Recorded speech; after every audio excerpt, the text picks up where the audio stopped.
when the rain is blowing in your face and the whole world is on your case.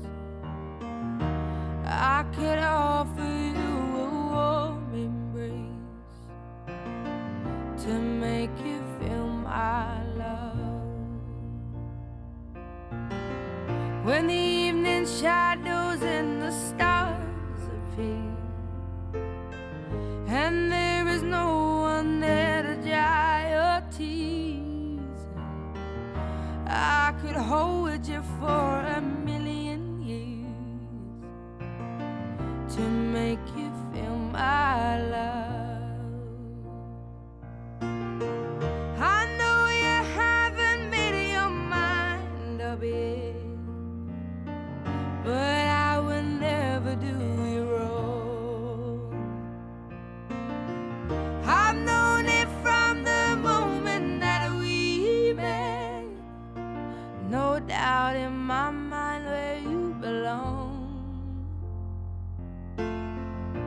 I'd go hungry, I go black and blue,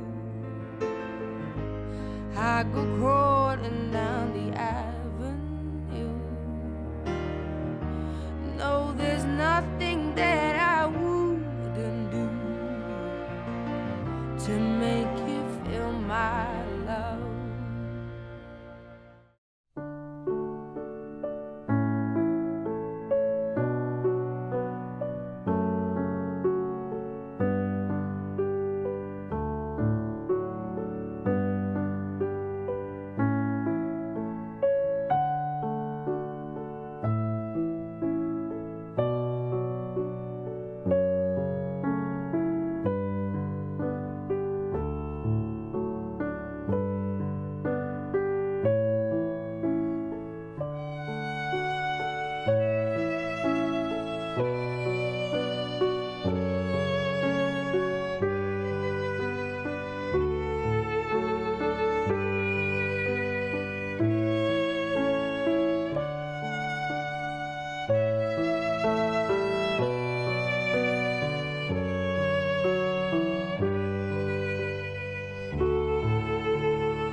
Forever could never be long enough for me to feel like I've had long enough with you. Forget the world now, we won't let them see. But there's one thing left to do. Now that the weight has lifted, love has surely shifted my way. Marry me today and every day. Marry me if I ever get the nerve to say hello in this cafe. Say you will. Today is a celebration of love, of commitment, of friendship, of family, and of two people who are in it forever. You don't have to have a ceremony to have a marriage, and when you think about it, the whole thing is kind of weird, right? You're standing on a stage, looking fancy, holding flowers or Jim's hand, and being stared at by pretty much everyone who has meant anything to you in the past 30-something years of your life. So why do we do it? The marriage ceremony has been an important feature across nearly every culture, religion, generation, and society. We have thousands of important moments that happen throughout our lives, but this one is regarded as one so critical, we acknowledge it with special status by sharing it with others. But why this moment? Because despite all of our differences, love is what we all share. It's the great unifier. Our one universal truth, that no matter who we are or where we come from, what we believe, we know this one thing: love is what we're doing right. That's why you're both standing here today. That's why you're all here to watch. We have all loved in our lifetimes, and in this moment, we're reminded that the ability to love is the very best part of our humanity. We're here to hope with you, to support you, to be proud of you, and to remind you that love isn't happily ever after. Love is the experience of writing your story. It's not one moment, not even this moment. It's every moment. Big ones like saying I love you, moving in together, getting engaged, taking Amy fishing for the first time. But mostly it's a million little ones that come in between the big moments. Falling asleep next to one another, making dinner together, spending holidays with your families and friends, binge watching Netflix shows, getting a big hug after coming home from a long day at work. These everyday moments fuse together into one big experience. And even though this experience is so incredible, words fail us when we try to explain it. That's just the way it is with love. It's meant to be felt, not described. But trying to describe love is one of our favorite pastimes. We use the words that we have to write stories and poems and songs about love, and even though we describe love in many different ways, and even though love can look different from one person to the next, we all know it when we see it, and we definitely see it in Amy and Jim. You fell in love by chance, Amy and Jim, but you're here today because you're making a choice. You both are choosing each other. You've chosen to be with someone who enhances you, who makes you think, makes you smile, and makes every day brighter. You're about to make a promise to each other that you intend to keep. You're going to vow to take care of each other, to stand up for one another, and find happiness in the other person. There's a simple premise to each of these promises. You're vowing to be there for each other. You're teaming up and saying to one another, every experience I'm going to have, I want you to be a part of it.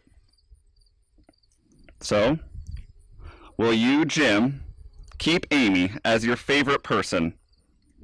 To laugh with her, go on adventures with her, support her through life's tough moments, be proud of her, grow old with her, and find new reasons to love her every day? I will. He said I will. Will you, Amy, keep Jim as your favorite person? To laugh with her, go on adventures with her, support her, him, I knew I was going to do it, through life's tough moments, be proud of him, sorry Jim, you're a real man, grow old with him, and find new reasons to love him every day. Will you, Jim and Amy, be each other's partners from this day forward? Will you bring out the best in one another, share your happiest moments together, and love each other absolutely for the rest of this lifetime, for whatever may come next? We have the rings.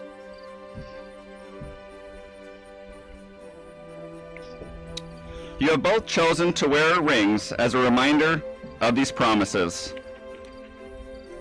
Love comes from humble beginnings, and through a combination of serendipity and effort, imperfect beings shape into something extraordinary. It's the process of making something beautiful where there was once nothing at all. As you look at these rings over the years, I hope that you remember that. You've created something invaluable And just as I know you'll protect these rings, I'm confident you'll protect the commitments you've made to each other today. Jim and Amy have just sealed their relationship with the giving and receiving of rings. Today, their relationship is further symbolized by the tying of a fisherman's knot, a true lover's knot, for it is the strongest there is. Its bond will not break, becoming stronger under pressure. Jim and Amy, will you please tie this knot? These two cords represent your past, each of you as individuals and the unique and special gifts you bring to your marriage. As you fasten your pieces together, these actions represent the present, this moment when you join two lives into one common purpose. The completed knot represents your future, secure in the knowledge your relationship will continue to be strong despite the inevitable changes life will bring. Although the fisherman's knot is one of the simplest to tie, it is also one of the sturdiest. As stress is applied, the knot becomes stronger. It's the goal of the marriage to achieve a blending of hearts and lives. But like the spaces between these cords formed by the knot, let there also be spaces in your new life together, so each may encourage and nurture individual growth of the other. I ask that you now pull this rope to see its strength under pressure, while still allowing to see the individual cords. It's not tug of war, guys. As you hold one another in mutual concern and shared respect, may you continue holding each other tightly in your hearts and form a strong bond now and forever. Let this knot indicate the strength of your love and be a symbol of your unity from this day forward.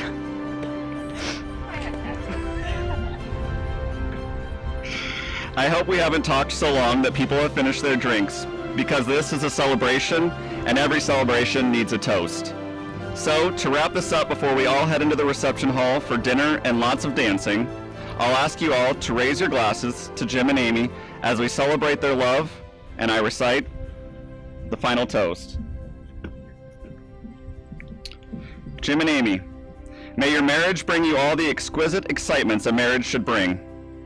May you need one another, but not out of weakness. May you want one another, but not out of lack. May you look for things to praise, often say, I love you, and take no notice of small faults. May you have happiness, and may you find it in making one another happy. May you have love, and may you find it in loving one another. To Jim and Amy.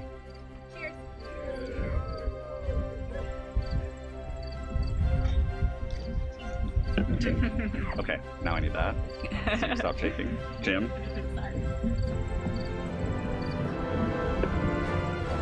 Jim, you may now kiss your bride.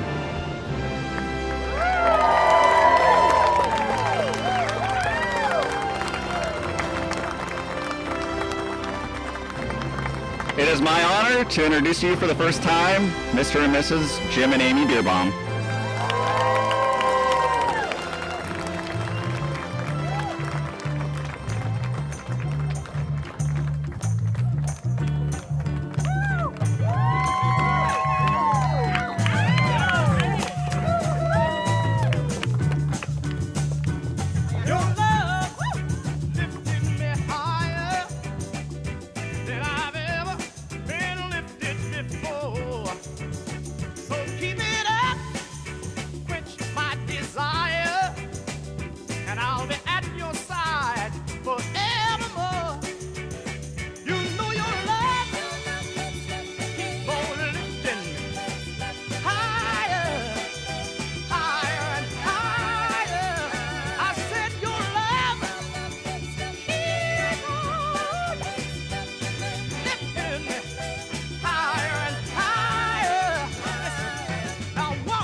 two officiants. Didn't they do an absolutely wonderful job? Let's have a hand for Lindsay Schumann on tobacco course. I'm sorry, Tad tobacco course. Lindsay Schumann.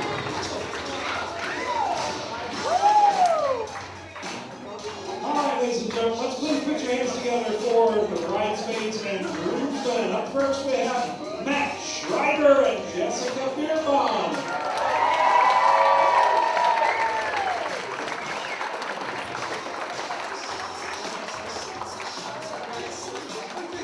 Please give a warm welcome to Mike Schreiber and Laura Wilson.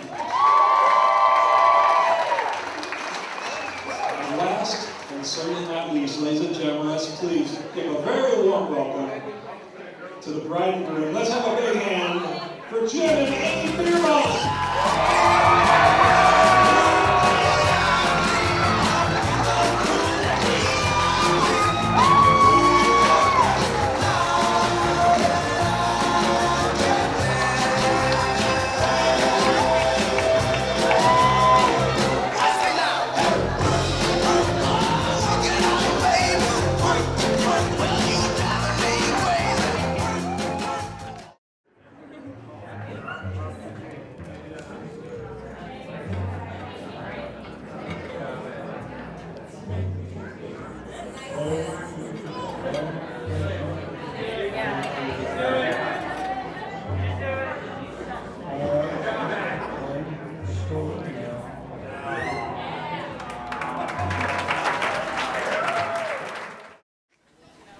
All right, when Amy asked me to do this, she said, don't worry, we'll have you in our wedding, because I've been in, 10 or 12 of these, so being in a wedding, I'm a little bit over it. So she's like, don't worry, you just gotta basically just be here, show up, it'll be easy. I'm like, all right, I can do that. Then a couple weeks ago, hey, we need somebody to give a speech at the wedding. Can you do that? You just gotta stand up there and say something nice. So now I gotta say something nice about my baby sister who works at John Deere, marrying a guy who works for Ford and likes the Hawkeyes.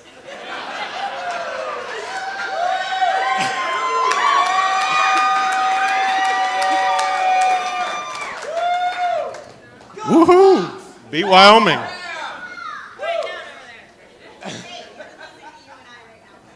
It's tied 7-7. But in all honesty, when I first met Jim, I first thought, a Ford guy, you know what? But he's a Ford mechanic. So I'm like, that's smart. They're always going to need those.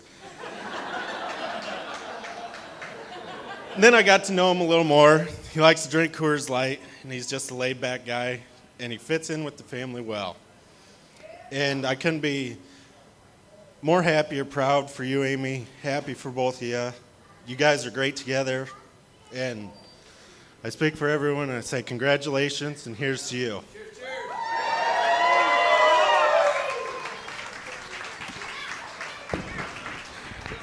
Thank you, Mike. Well, let's hear it from the Laura Fan Club. I'm a little bit nervous.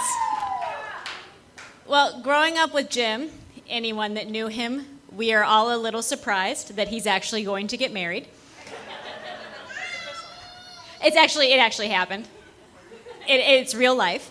He is married, and to someone we all love, which is amazing and also still shocking. He spent a lot of time in the garage with our dad and building things in the woods. No one knows what that was about exactly. Now he's fishing all the time. And we spent all this time growing up, all my memories are going to Come and Go to buy candy, karate chopping each other in the basement, and playing Nintendo. And all of that never led me to this day. And here we are, and the first thing I ever heard about Amy was that she drives a truck. And I was like, okay, well, that's a good start. And every single thing that I have heard just shows that they are a better and better match for each other. They are really perfect together. And so, Amy, I say, congratulations on all the dead legs and cups of soup. They're all for you. Cheers!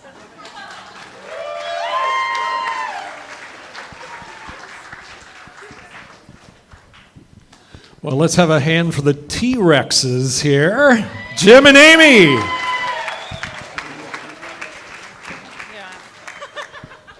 We made an agreement that I would be the one that talks, so sorry, everyone. Oh, thank you, Mike and Laura, for talking. And yeah, Mike, I'm sorry you did have to talk. I know all you wanted to do was just show up and drink beer. So you had to earn that beer. That's what I wanted to. Sorry, you had to earn that beer too. But really, thank you, everybody, for showing up. I know it's a long weekend, so you're taking a day out of your long weekend to spend it with us, and hopefully everybody can party, have a good time. Sorry, I'm still trying to catch my breath from everything that's been going on.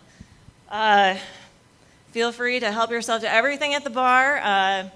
Notice we do have a shuttle that will be running later tonight, so everybody have fun, drink up, and be safe. Take the shuttle to the hotel, because I don't want anybody to do anything stupid. But thank you, everyone, for coming. Thank you, Jim's parents, for all your support, my parents for your support, and let's just party. Woo!